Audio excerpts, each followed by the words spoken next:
Inilah yang kami miliki, hati sebagai hamba. Hati yang mau taat, hati yang mau mengasihi Engkau. Amin. Untuk itu Tuhan, hari ini kami mau duduk diam, mendengarkan nasihat. Kami mau taat. Kami ini punya hati hamba, hati yang mau melakukan semua apa yang Kau firman. Itu rapi siaga, mereka menangkap setiap pesanan dari firman. Dalam nama Tuhan Yesus Kristus, kami sambut firman Allah. Haleluya. Amin. Shalom. Puji Tuhan.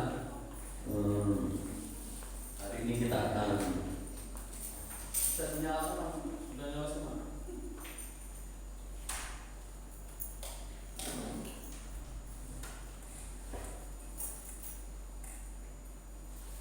Ya, Bapak Ibu sekalian, hari ini kita akan mendengarkan firman Tuhan yang akan saya beri judul hati yang mengasihi. Kita tolong dibuka dalam Amsal 4 ayat 23.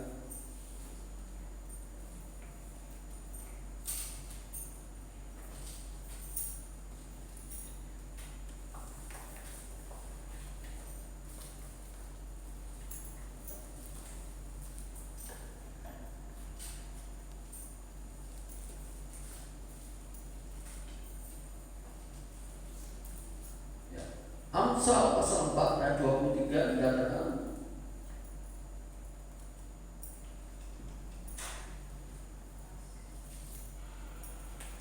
jagalah hatimu dengan segala kewaspadaan, karena dari situlah terpancar kehidupan. Ya.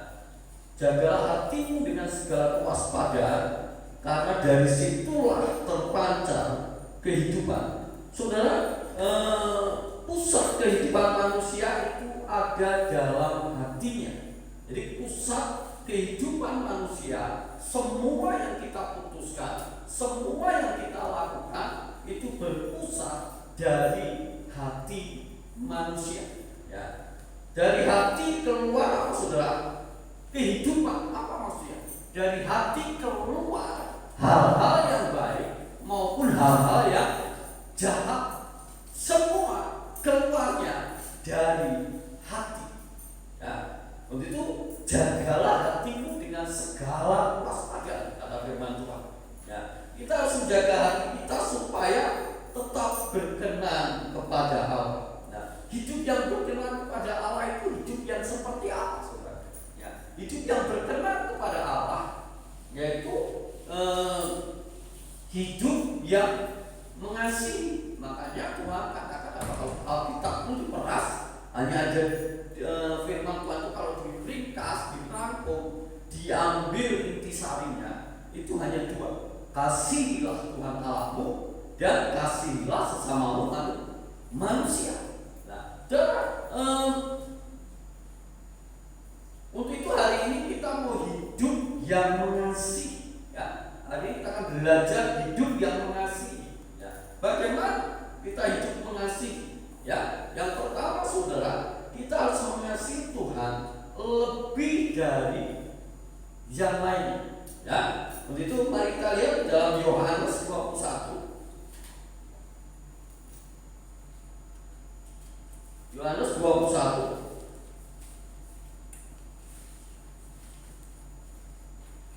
ayat 15 sampai dengan 17. Sesudah sarapan, Yesus berkata kepada Simon Petrus, "Simon, anak Yohanes, apakah engkau mengasihi aku lebih daripada mereka ini?" Jawab Petrus kepadanya, "Benar Tuhan, engkau tahu bahwa aku mengasihi engkau." Kata Yesus kepadanya, "Gembalakanlah domba-domba." Kata Yesus pula kepadanya untuk kedua kalinya, "Simon, anak Yohanes, apakah engkau mengasihi aku?" Jawab Petrus kepadanya, "Benar Tuhan, engkau tahu bahwa aku mengasihi engkau." Kata Yesus kepadanya, "Gembalakanlah domba-dombaku." Kata Yesus kepadanya untuk ketiga kalinya, Simon anak Yohanes, apakah engkau mengasihi aku? Maka sedih hati Petrus karena Yesus berkata untuk ketiga kalinya, apakah engkau mengasihi aku? Dan ia berkata kepadanya, Tuhan, engkau tahu segala sesuatu, engkau tahu bahwa aku mengasihi engkau. Kata Yesus kepadanya, gembalakanlah domba-domba. Ya, sampai situ sudah. Saudara, kita tahu bagaimana Petrus sebelum ini kejadiannya ketika Tuhan Yesus disalib, apa yang dilakukan Petrus, saudara? Petrus menyangkal Yesus berapa kali? 3 kali sebelum ayam berkokok. Sebelum ayam berkokok, Petrus sudah menyangkal Tuhan Yesus. Ya, ketika Tuhan Yesus mau disalib, ini kelihatannya muridnya. Oh enggak, aku enggak kenal dia. Gitu ya. Begitu dia ketemu orang lagi, bukankah dia bersama-sama dengan Yesus? Oh enggak, aku enggak bersama-sama dengan dia. Dia lari lagi sampai ketiga kalinya Petrus menyangkal Yesus. Ya, Petrus menyangkal Yesus ketiga kalinya. Dan pada waktu Tuhan Yesus bangkit dari kematiannya, apa yang ditanyakan Tuhan Yesus kepada Petrus? Petrus, anak Yohanes, apakah engkau mengasihi aku lebih dari yang lain? Itu semua gimana, saudara? Benar Tuhan, aku mengasihi engkau. Tuhan ngomong gimana, saudara? Gembalakanlah domba-domba. Yang kedua, Petrus, anak Yohanes, apakah engkau mengasihi aku? Petrus ngomong lagi, benar Tuhan, aku mengasihi engkau. Tuhan ngomong gimana, saudara? Gembalakanlah domba-domba. Sampai yang ketiga kali. Maksud saya seperti ini, saudara. Ya, kalau mungkin kita bahasakan secara bahasa yang gamblang ini, Petrus anak Yohanes, apakah kau mengasihi aku lebih dari yang lain? Mungkin Petrus ngomong, benar Tuhan, aku mengasihi, tapi kau menyangkal aku.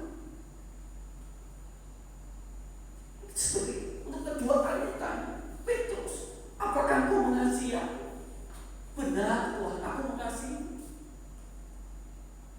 Tapi Tuhan ngomong, bukankah waktu itu engkau tidak kenal aku? Dan untuk ketiga kalinya, Petrus, apakah kau mengasihi aku? Sudah baca ayat yang sampai yang ketiga kalinya, Petrus apa sudah sedih. Dan dia ngomong, Tuhan, kau tahu segalanya, bahwa aku mengasihi. Sudah, hari ini mungkin pertanyaan itu juga dilontarkan kepada kita. Mungkin pertanyaan ini gampangnya Mary. Mary, apakah kau mengasihi aku? Kata Tuhan. Dan ketika Mary ngomong, ya Tuhan, aku mengasihi. Tapi kenapa kau malas melayani aku? Mary ngomong, Tuhan, Tuhan nanya lagi, Mary, apakah engkau mengasihi aku? Terus Mary ngomong, benar Tuhan, aku mengasihi. Tapi kenapa kau nggak pernah doa? Kenapa kau nggak pernah datang kepadaku setiap pagi? Ditanyakan lagi sudah. Ya. Mary, apakah kau mengasihi aku? Mary ngomong dengan tidak merasa berdosa, benar Tuhan, aku mengasihi engkau. Tapi kenapa engkau gak pernah baca Alkitab, gak pernah baca surat-suratku?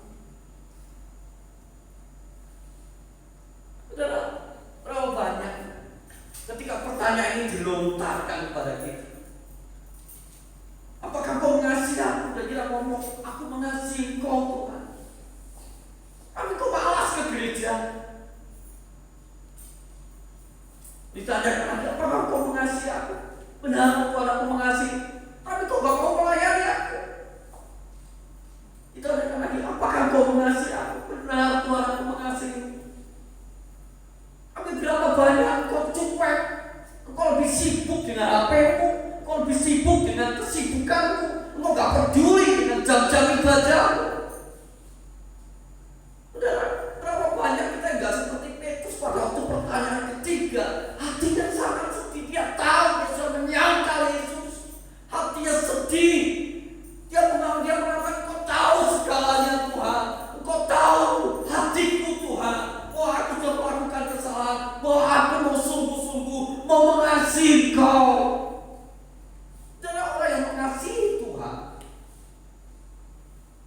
itu akan muncul dari sebuah keputusannya bahwa dia ingin setia, dia ingin berubah, dia ingin meninggalkan segala kesalahannya. Hatinya sangat sedih. Mari hari ini, mungkin kita sudah lama gak ibadah, mungkin kita sudah lama gak setia pada Tuhan. Hari ini mau berkata, hatiku sedih Tuhan, aku mau setia, aku mau taat, aku mau melayani Tuhan. Amin. Jangan merasa gak ibadah itu sudah hal yang biasa, melakukan dosa itu hal yang biasa, berbuat curang itu hal biasa, menyakiti orang lain hal yang biasa, sehingga tidak ada kesedihan dalam diri kita. Nah, untuk itu saudara, hari ini kita mau belajar, ya, bahwa kita mau mengasihi Tuhan. Bahkan ketika Petrus mengatakan, pertanyaan dikatakan, Petrus anak Yohanes, apakah kau mengasihinya? Petrus mau gimana Pak? Ya, aku mengasihi. Betul? Tuhan mau gimana? Gembalakanlah domba-domba. Apa sih hubungannya gembalakanlah domba-domba? Bukankah penggembalaan itu urusannya pendeta? Bukankah penggembalaan itu urusannya penginjil? Kenapa kok ini disampaikan kepada semua orang? Gembala itu apa sih gembala? Menggembalakan domba itu apa? Ngangon. Ngangon itu, dalam ngangon itu apa ya? Kalau kita menggembalakan domba itu tidak seperti kita pelihara anjing. Kalau anjing kan kita lepas mau makan mau enggak, dia cari makan sendiri. Kalau domba nggak bisa, ya, domba itu nggak bisa. Kita harus tuntun dia, kita harus bawa ke tempat rumput, kalau kita rambangi, ya, kita carikan rumput, kita kasih minum, ya. Artinya apa saudara? Kasih. Kalau kita mengasihi itu seperti salib. Kasih kita kepada Tuhan harus berbanding lurus kasih kita kepada sesama, dan kasih sesama yang paling tinggi adalah kasih yang namanya menggembalakan, atau bahasa Jawanya itu ngomong itu apa ya? Menjagai dia supaya dia menjadi lebih baik lagi. Itu ngomong. Kalau mengasihi, ngasih duit bisa kan? Ya kan? Ngasih duit, ngasih pinjaman rumah, pinjaman mobil bisa. Tapi kalau sampai pada tingkatan menggembalakan, itu pada tingkat ngomong, yaitu ngomong itu bahasa Indonesia ngomong itu apa ya?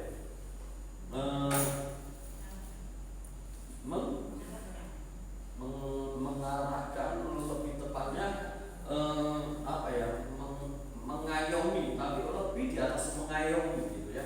Dia membina dia, menjadikan diri kita mentor, itu namanya ngomong, saudara. Ya, mengasihi itu pada sampai tingkatan seperti ini. Ya, ketika kita mengasihi sesama, ketika kita mengatakan aku mengasihi Engkau Yesus, dan Yesus dari surga gembalakanlah domba-dombaku, begitu ya, seperti itu ya. Terus kita ngomong aku mengasihi Engkau Yesus. Yesus ngomong gembalakanlah domba-dombaku, ini ya, kurang lebih seperti itu ya. Dan saudara, membalakan domba-domba itu artinya itu bukan harus jadi pendeta, bukan harus jadi pemimpin, tetapi sikap hati kita yang mau merawat orang-orang yang ada di sekitar kita, sehingga rohaninya menjadi gemuk, gitu ya. Rohaninya itu terpelihara, gitu ya. Jadi kalau ada yang malas, kita datengin, kita besukin, gitu ya. Dan kalau ada yang sudah mulai jauh daripada Tuhan, kita datengin, ya. Kalau ada yang mengalami kesulitan, kita berdoa, perempuan begitu rupa, itu namanya menggembalakan. Itu menggembalakan. Dan harusnya kalau setiap kita ada hati yang mau menggembalakan, ini luar biasa. Kalau kasih kita kepada Tuhan itu harus berbanding lurus dengan kasih kita kepada manusia, yang puncak dari kasih kepada sesama itu sampai pada tingkatan menggembalakan. Amin. Ya, untuk itu saudara, hari ini yang poin pertama, mari kita mengasihi Tuhan lebih dari yang lain. Yang kedua saudara,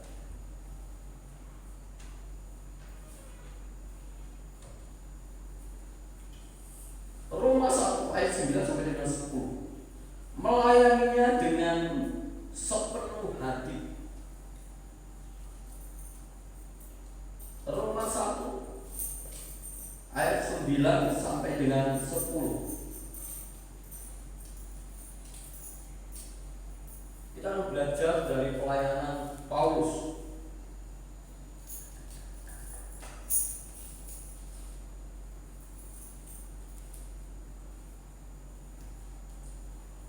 Roma pasal 1 ayat 9, karena Allah yang kulayani dengan segenap hatiku dalam pemberitaan Injil anaknya adalah saksiku, bahwa dalam doa selalu mengingat kamu. Ayat 10, aku berdoa semoga dengan kehendak Allah aku akhirnya beroleh kesempatan untuk mengunjungi kamu. Saudara, Paulus bertujuan pergi ke Roma untuk mengajar, ya. Tetapi apa yang terjadi saudara? Paulus sampai di Roma justru dia ditahan. Ya. Coba lihat Kisah 28 ayat 16. Ya. Akhirnya Paulus yang tujuannya untuk mengajar di Roma, dia malah jadi tahanan.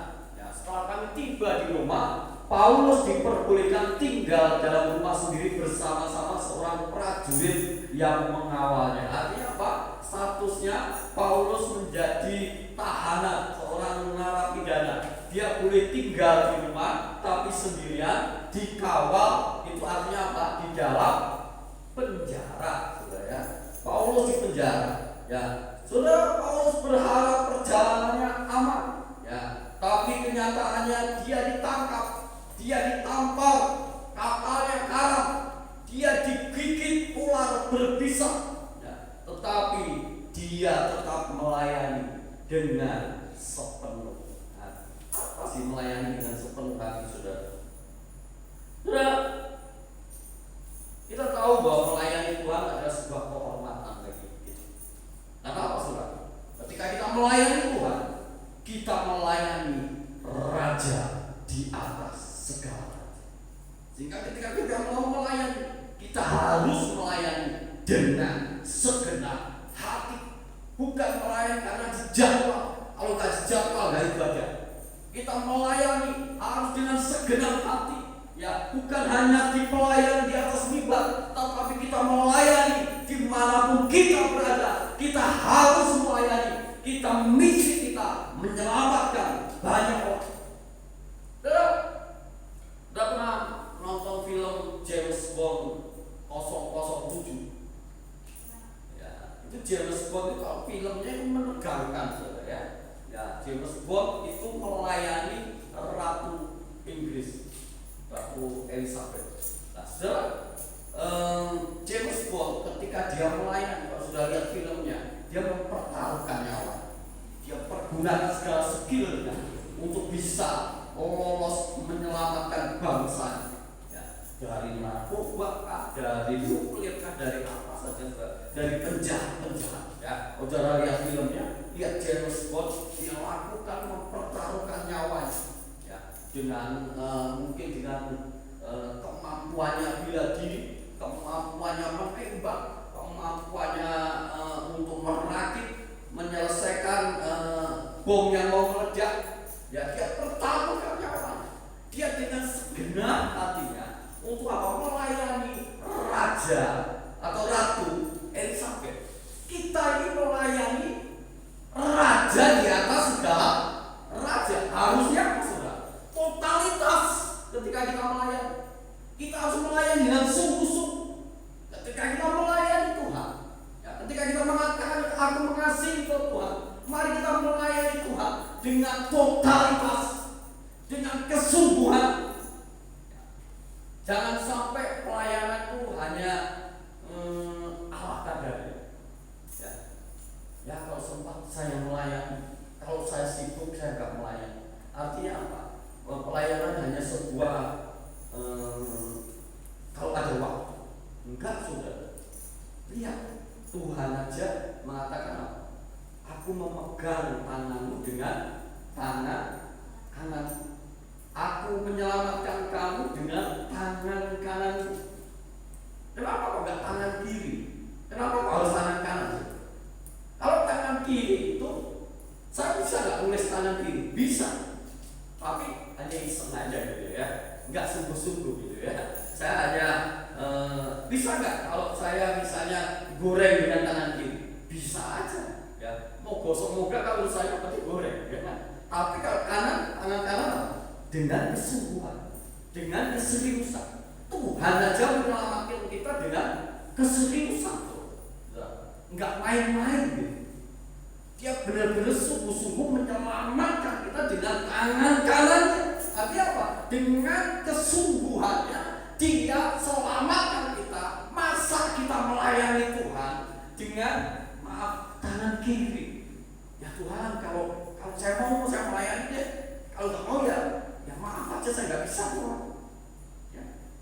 Untuk itu sudah hari ini ayo kita mau sungguh-sungguh melayani kita. Kita mau sungguh-sungguh dengan segenap hati, karena kita melayani Raja di atas segala raja. Amin, Iren. Saya sangat bersyukur sekali itu bertahun-tahun berdoa buat Iren, dan Iren sekarang ada di sini. Ingat janji Iren akan melayani Tuhan. Amin. Saya ingin melihat Iren bisa menari di tempat ini. Amin. Menggenapi nasarnya, melayani Tuhan dengan segenap hati, karena Tuhan sudah melakukan perkara yang besar. Ingat, Iren ketika Iren sakit, Tuhan dengan tangan kanannya menyelamatkan Iren, dan saya percaya pemulihannya yang sempurna Tuhan akan kerjakan dalam kehidupan Iren. Amin. Dan kita akan melihat, kita akan menyaksikan kuasa Tuhan dinyatakan di tempat. Hari-hari banyak yang sakit, ada yang bukan hati, ada emak paling sakit juga. Ya, emak paling sakit, ibu kanatung sakit.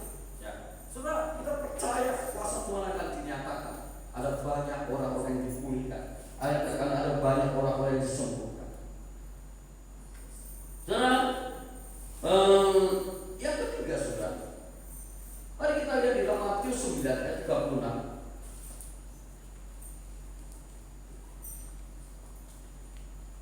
Matius 9 ayat 36. Melihat bahwa orang banyak itu, tergeraklah hati Yesus oleh belas kasihan kepada mereka, karena mereka lelah dan terlantar seperti domba yang tidak bergembala. Yang ketiga, kita harus memiliki hati yang penuh dengan belas kasihan terhadap jiwa-jiwa. Saudara, ada dua jenis di sini ya, bahwa Tuhan Yesus tergerak hatinya oleh belas kasihan terhadap apa, saudara? Mereka yang lelah dan terlantar. Tuhan Yesus tergerak hatinya terhadap mereka yang lelah dan terlantar seperti domba tidak bergembala. Apa maksudnya? Domba itu kalau lepas nggak ada yang mengembalakan.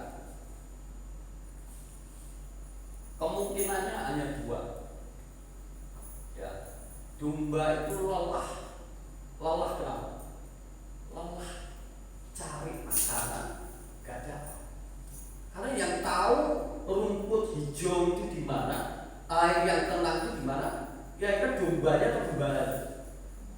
Ya, tentu gembala. Domba itu yang bisa dilakukan apa? Nah, ngikutin kan? Itu kan domba ya. Kalau gembala itu selalu di depan, saudara ya. Gembala itu di depan, dombanya di belakang, ngikutin gembala. Kemana gembala pergi, dia domba yakin pasti dibawa kepada rumput yang hijau dan air yang tenang. Tapi kalau nggak ada gembalanya gimana? Ya saja sampai babe nggak akan ketemu, saudara. Yaitu rumput yang hijau. Karena apa? Domba yang tidak tergembalakan. Sudah sampai capek ya. Sampai lelah dia lelah. Nggak ketemu rumput, nggak ketemu air, dia capek. Babe sampai bednya lemes. Gitu ya. Nggak ketemu rumput, capek. Saudara, hari-hari ini banyak seperti domba ya. Lelah hari-hari karena dampak COVID. Lelah, cari duit susah, udah capek, usaha sana, usaha sini, capek, usaha nggak rame, mau kerja nggak ada lowongan pekerjaan, mau usaha susah, seperti domba yang tak tergembala.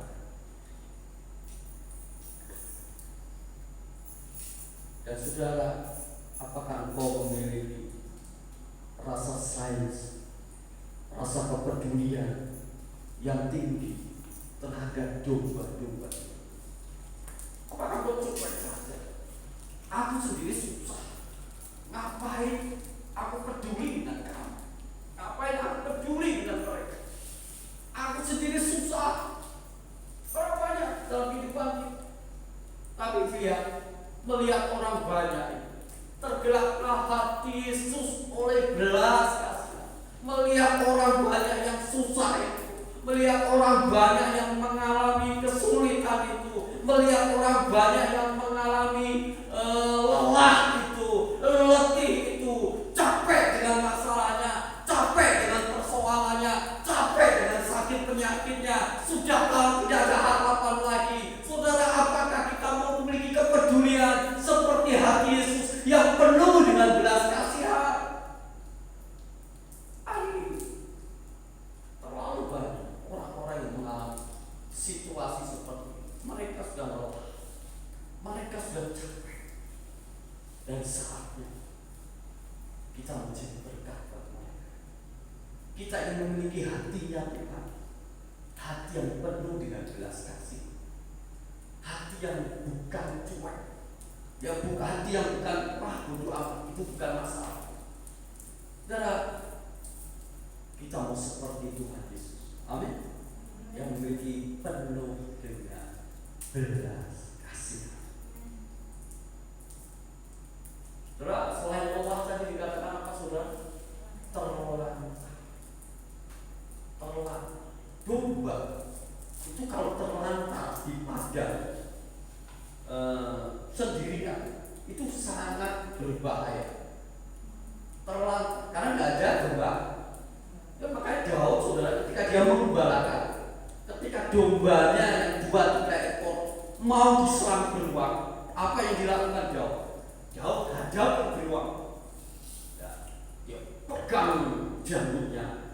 Jantung itu kan singa ya. Dia pegang jantungnya, dia robek mulutnya, dia pertaruhkan nyawanya. Itu seorang gembala. Coba kalau domba nggak ada gembala, datang singa. Kira-kira apa yang akan dilakukan oleh domba? Mau teriak kayak apapun juga, nggak akan bisa, saudara. Pasti diterkam oleh singa. Karena dia terlantar sendirian. Meskipun dia menemukan yaitu rumput yang hijau, air yang tenang, tetapi dalam dirinya tidak ada ketenangan. Dia makan kayak nggak ketelan. Karena apa? Was-was, betul nggak? Dia makan rumput yang hijau itu rasa-rasanya nggak ketelan, ya. Karena apa? Wah, ada singa nggak ya? Ada macan nggak? Saya lagi asik-asiknya makan, saya malah dimakan gitu ya. Udah ya, yang penting setelah hari-hari ini banyak sekali orang mungkin berkelima kata. Tapi berapa banyak mereka saat ini sedang was-was, jangan-jangan saya kena corona ya. Saya sesak nafas, saya mati karena corona ya. Mereka seperti domba yang terlantar. Banyak orang-orang seperti domba yang terlantar, tidak ada ketenangan. Dan apakah kau mau peduli dalam mereka yang terlantar, yang mereka butuh Tuhan, butuh perlindungan Tuhan, butuh pengembalakan, dan saudara yang akan mengembalakan mereka. Amin. Coba saudara bisa bangkit berdiri bersama-sama dan bisa tutup Alkitab saudara dan pemain musik bisa maju ke depan.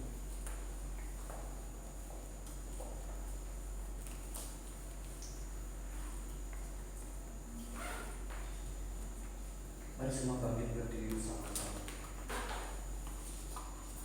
Kita mau merespon firman Tuhan.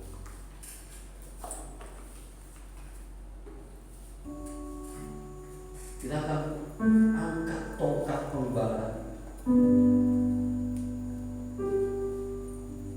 Kita bukan hanya untuk diberkati, menjadi orang Kristen bukan hanya untuk ditolong oleh Tuhan, digemukkan oleh Tuhan, tapi tugas kita gembalakan domba-domba.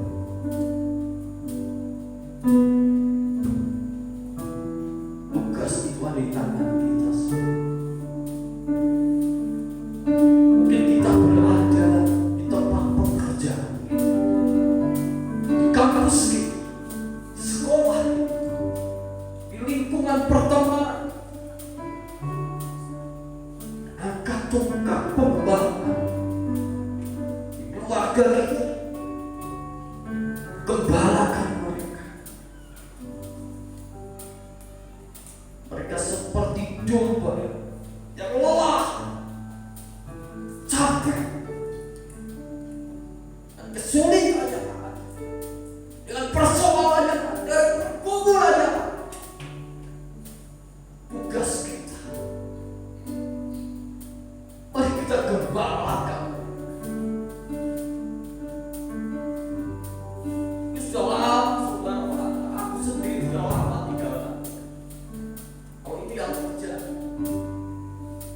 Komitmen pada Tuhan, aku mau mengasihi kau dengan segenap hatiku, dengan sepenuh hati. Aku mau melayani kau.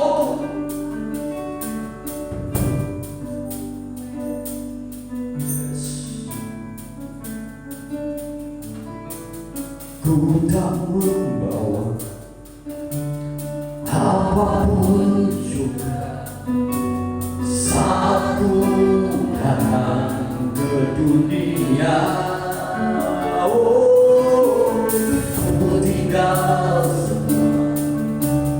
Pada akhirnya satu kembali ke surga. Inilah yang ku punya, hati sebagai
manusia